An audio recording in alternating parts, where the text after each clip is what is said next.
Good morning, good evening, good afternoon, wherever you are in the world. This is John with Tommy's Top Picks here to bring you your weekly flesh and blood market update. Let's jump in because there's actually plenty to talk about. It's an interesting week, following patterns we expected, a few things we did not, and then there's some cards to go over today. So, let's go ahead and get into it. First honorable mention goes to WTR Unlimited box at 79, down from 83, down 4.82%, just missing that 5% marker. It's low. It's a local low for sure. We're seeing the depression across the market, same stuff we've been talking about for the past few weeks. We will continue to see this, I imagine, going towards the end of the year. We'll see how long it lasts. That's the real question. And based on what I'm seeing in macroeconomic news, it does seem that we are in for economic headwinds for a while. The student loan payment thing, I think, is probably the most impactful for the TCG player space. The interest rates and what's happening out in the broader community of capital is another factor for those that are, whales. You think like Rudy saying, I'm selling a house to go into bonds and stuff. If he's doing that, people are moving out of cardboard into something safer that still earns them a fair amount. Because his average, he said, over all the years he was doing it was 7% a year on average. You can get 7% now easily with much safer, like US-backed products, guarantees. So people are moving money out of cardboard space, including the big whales. It's going to be that way for a while. I don't see that changing until the Fed pivots. The Fed doesn't look like they're going to pivot anytime soon. I would say the earliest is Q2 next year, but that's a guess on my part, and obviously can be readdressed if we do get an economic downturn. But as of right now, we're in a slow grind down. We're seeing it across basically all on-risk assets. So I expect that to continue in the cardboard space for the time being. Sorry for the bad news. Hold on tight or get out immediately. Your choice. Basically, what it looks like is this will be a long hold at best.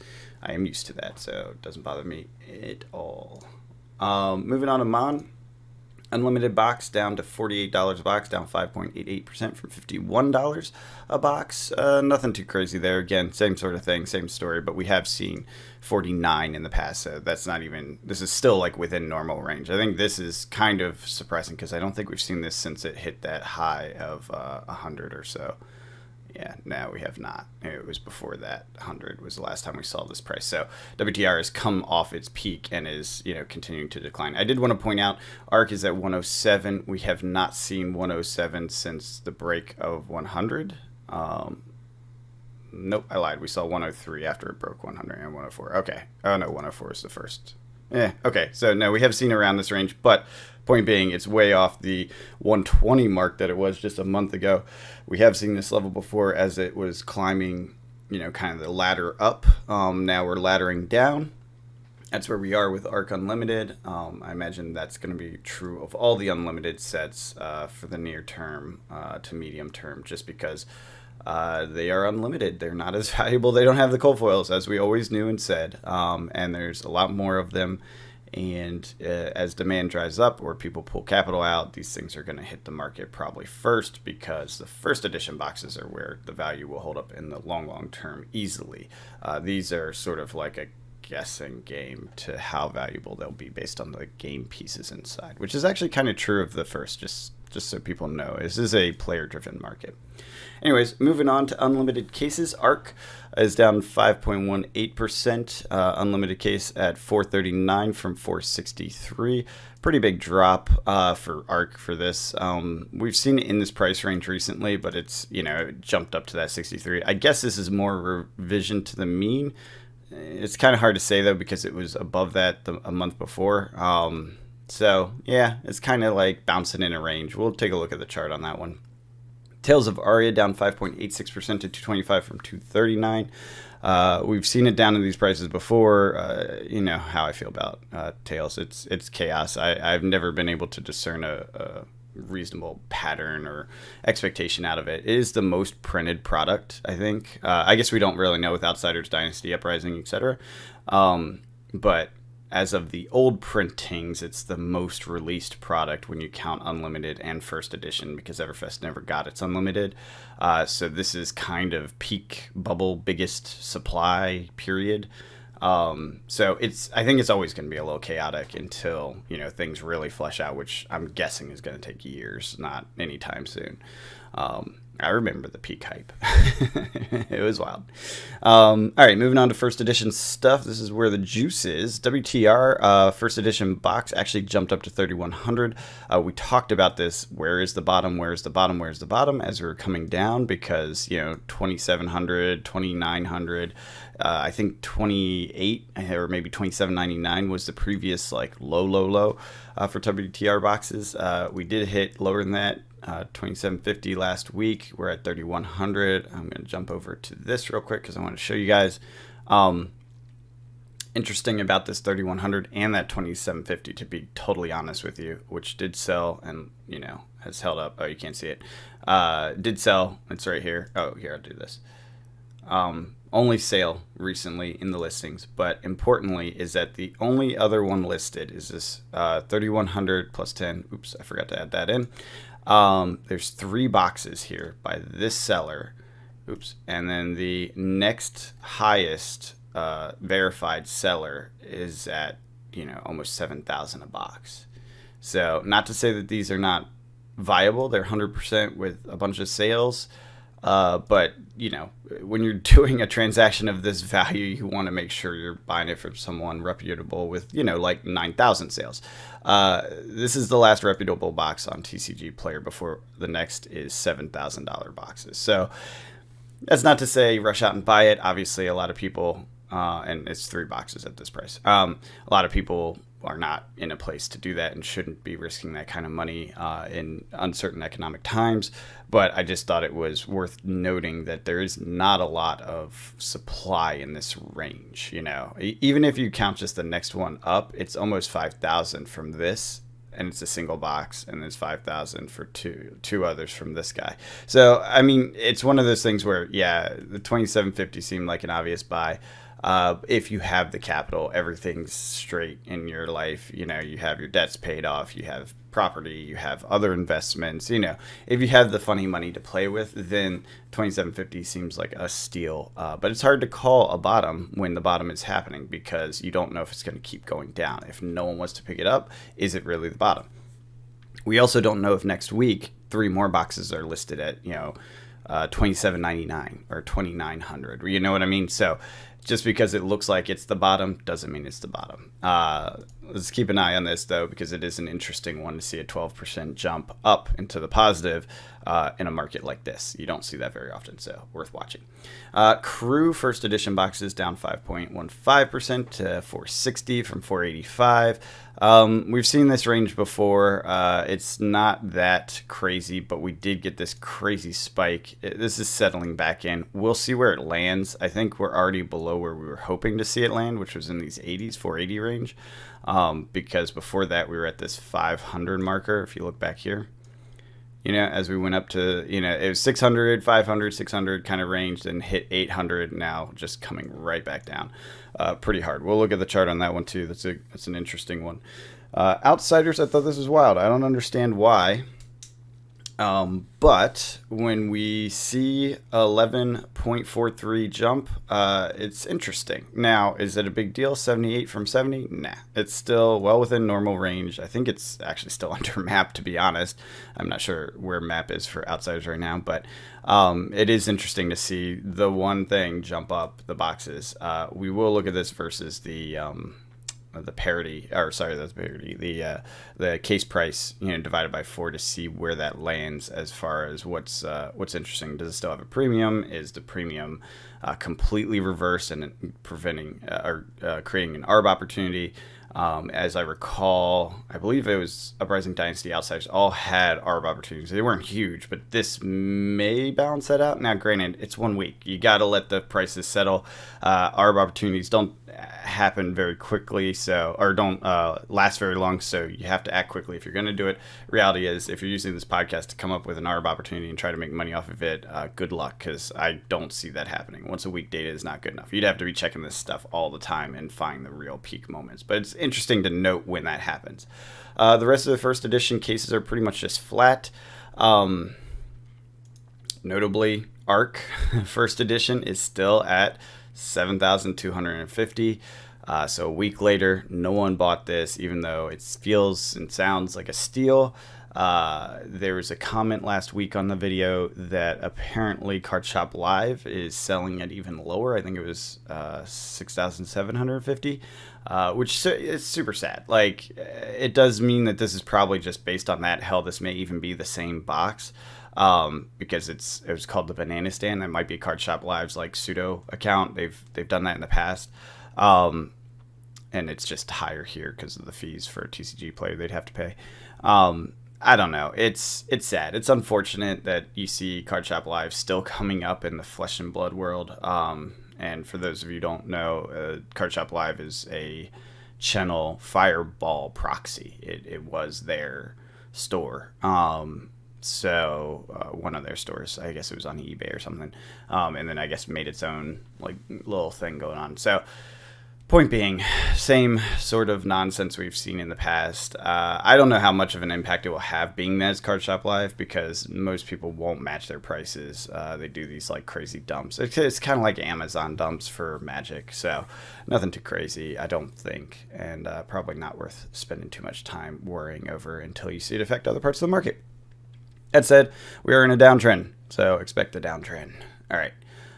Moving on to some cards. I want to point out a few things I saw just looking through. I'm not an expert on this. Go look at other channels. Stackswell's great at this stuff. He keeps on top of it and does really good videos, so he's definitely the source to look at for individual cards, but I want to point out a few things that I noticed. I was looking at Mask. This is the most sold, or whatever, however they do it, most activity card, and this is some activity. I mean, every day for the past few days, it's selling copies, basically going into mid September. I'm not sure what's driving this. Oh, wow, even a cold foil sold. Wow, that's kind of cool. Not sure what's driving this. I guess Ninja's looking good. I guess the Ninja Tiger cards that were in the Tolarian College product was interesting to people, and they think this is going to do it. One thing I did wonder, and please leave a comment if you have a clue, did one sell for $199?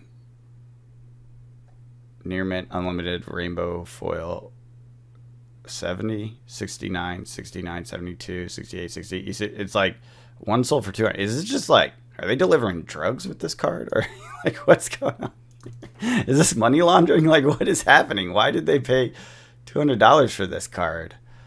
Yeah, that's a weird one. It's a very, very weird one. I don't get it. All right. Anyways, I saw that and I thought that was worth pointing out. Let me know if anyone knows in the comments what that was. Maybe they're buying it for themselves to raise the average price. I don't know. It didn't seem to affect the market. It seems like that wouldn't really work. You just lose money to the fees and stuff, right? Don't get it. Anyways, moving on to Tolarian Community College by LSS Deck Set Roundtable. This is an exciting product that a lot of people I know are ready for.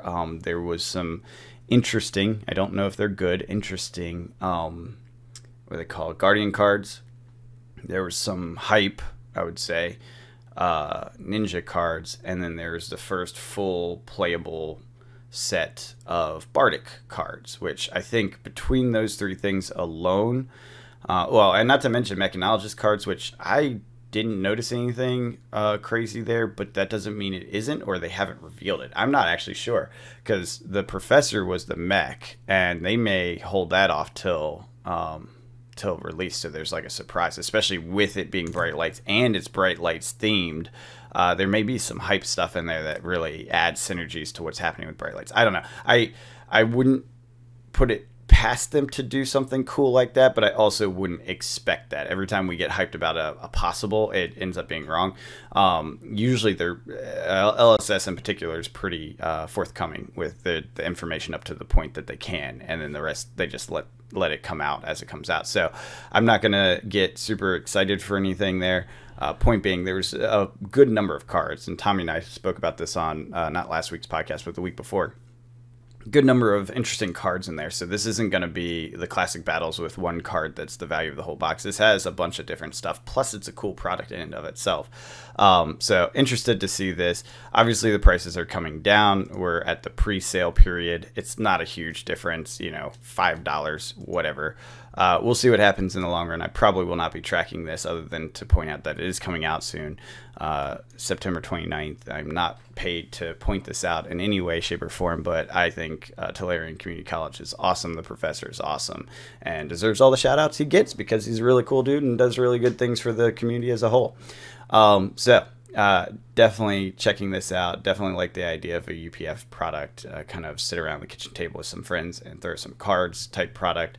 And including the Bard is inspired, in my opinion. Anyways, moving on. These ones I thought were interesting because we have a reprint of the Tunic. Again, another reprint, which I'm actually pleased they did, because a lot of people get turned away when they see the price of a Tunic. That said, it is doing exactly what it's supposed to do.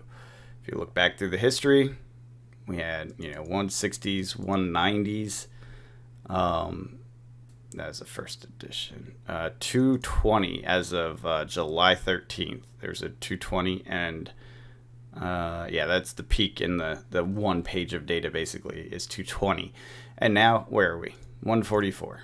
And it has come down from, call it 160 pre-information about this product. So it's a good thing. The prices are holding up, and I want to, pair this with this one because we have the WTR and the crew one, both unlimited, normal, unlimited, rainbow, right? So these are the cheapest ones available before.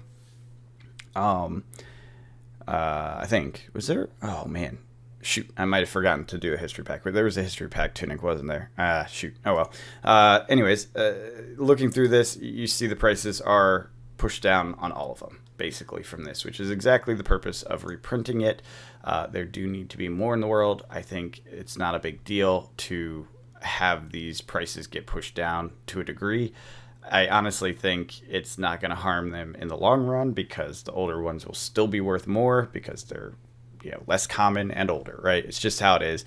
But keeping it within reach so players can play the game is very important in my opinion. And I think this is such a critical piece of equipment in the meta that it just has to do that. And you don't really want to push it out by buffing the power because it's so powerful already.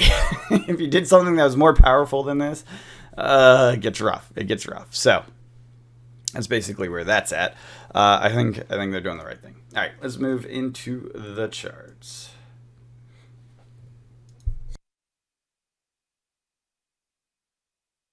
All right. WTR Unlimited, just kind of drifting down. Nothing really crazy there. Premium intact. I'm going to go through these pretty quick because only a few were super interesting.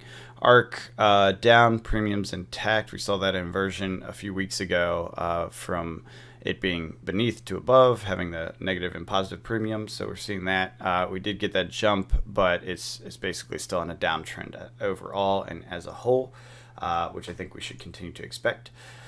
Crew Unlimited, just drifting down. We did have these little spikes to the bottom. We have not dropped out of the bottom yet, so that's going to continue. The premium is still there. Until we see a drop out of this bottom, I'm not too worried that we're at a new low or anything like that because it's going to be a bit of a buying area, so we'll see. I don't know that we have enough liquidity in this market, particularly for Crew, for typical market dynamics to apply, so we'll have to see how the charts actually play out. Mon has settled into a nice steady place and the premium has actually increased a lot. We did drop below this previous level, so the resistance quote unquote has been broken. I don't know if that's true or vaguely true because we take 1 week data points. You'd really, to have this be accurate, you'd want to take more accurate data, see where the wicks are essentially. We're not doing any of that and I'm not intending to do any of that. It's not a liquid enough market for that. We'll see next week. If it pops back up, then we can say resistance held. If it does not and continues to decline on Mon, then that's just how it's going to go. We have broken resistance and are falling. It's unlimited, though. To see it go down after DDD is no surprise. Like, I don't expect it to hold. There's no reason for it to hold beyond, MAP or things like that, right? I guess there's probably not even MAP for that product anymore. I don't know. Anyways, Tales of Aria, the crazy dinosaur. This one isn't the dinosaur, although it is slowly becoming a dinosaur. It actually kind of looks like a dinosaur now. So first edition became a dinosaur, and then Unlimited became a dinosaur. It's a Brontosaurus. The premium is way intact. The floor has fallen out. We were probably at the new floor. We'll see how long this holds, if it goes back up, etc. But that's about where we are there. All right, moving on to first edition, which in my opinion is way more interesting typically. So here's the kick up on that WTR box. As we said, this was kind of a record low down at this point. But again, we don't know if this is going to drop back down next week. It very well could. Don't get surprised by it. And then the premium's going to stay intact because this is probably not going to sell. And we probably won't get a new price point for a while. I doubt people are going to put a case up for stupid low money because there's so few left of WTR.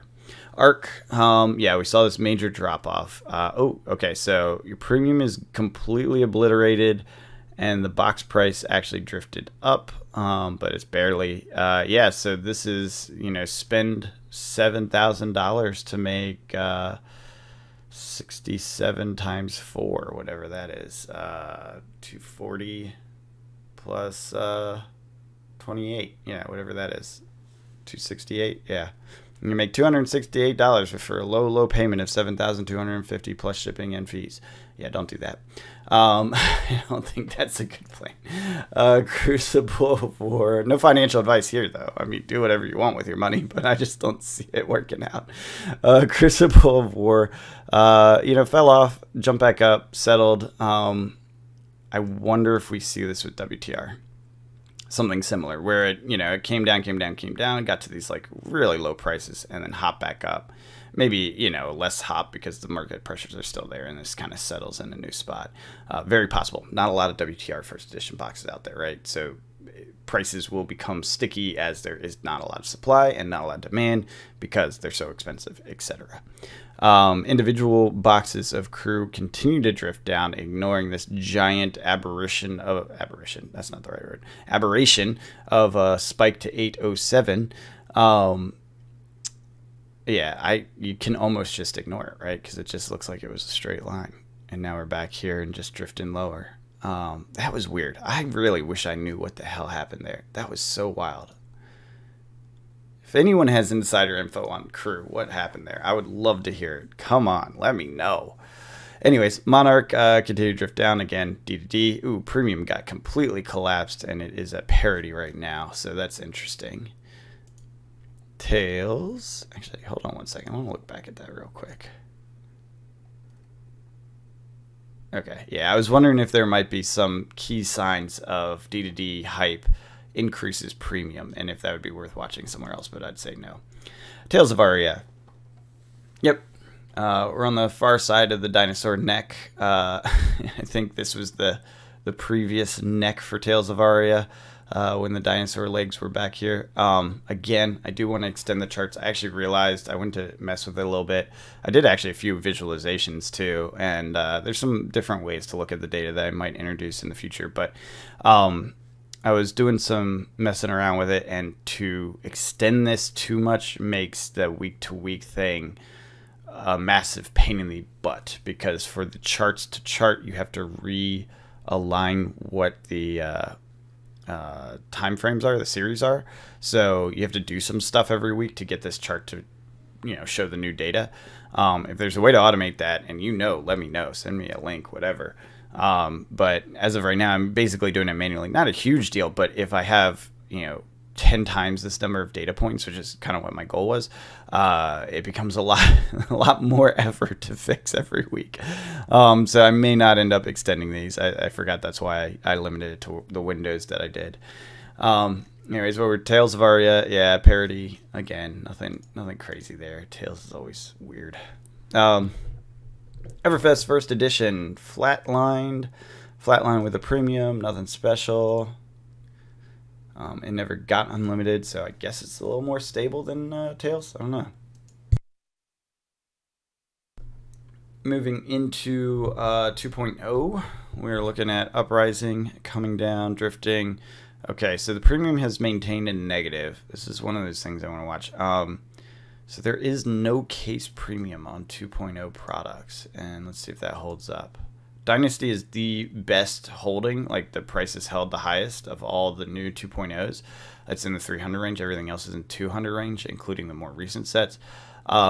So it's curious. I guess Dynasty just had heat in it, and that's why people like it. If you have a theory, let me know in the comments. I would love to understand why Dynasty held up better than anything else in 2.0, but it still has this negative premium thing. So, I mean, what this says to me is that it's not really a sealed collecting type of product. People are rather using it to get to the cards. The cards are the main driver of the force, which we kind of know, but the market's actually showing that is what's interesting here.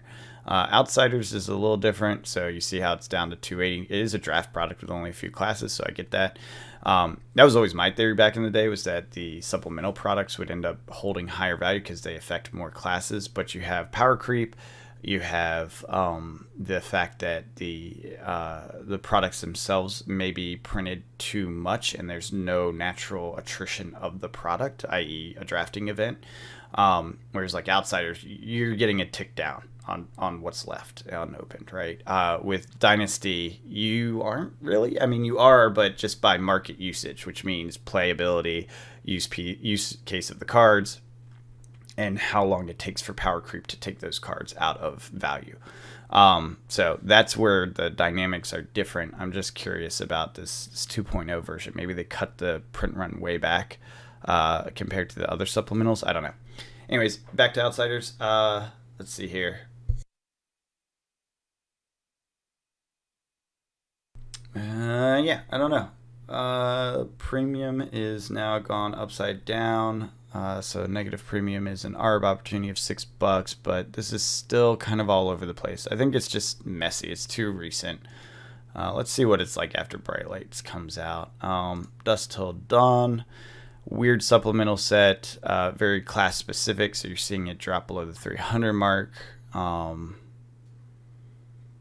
Yeah, and the ARB opportunity is actually large on this. It's $13. Let's see if this gets much larger. That would say something very interesting to the effect of supply demand for cases versus boxes. Anyways, that is it for the content this week. I hope you enjoyed it. Let me know what you think in the comments. I do appreciate the feedback. Always look at the comments and try to respond if I can or have something to add to the conversation. I do really enjoy getting those though, so I do, leave me a comment.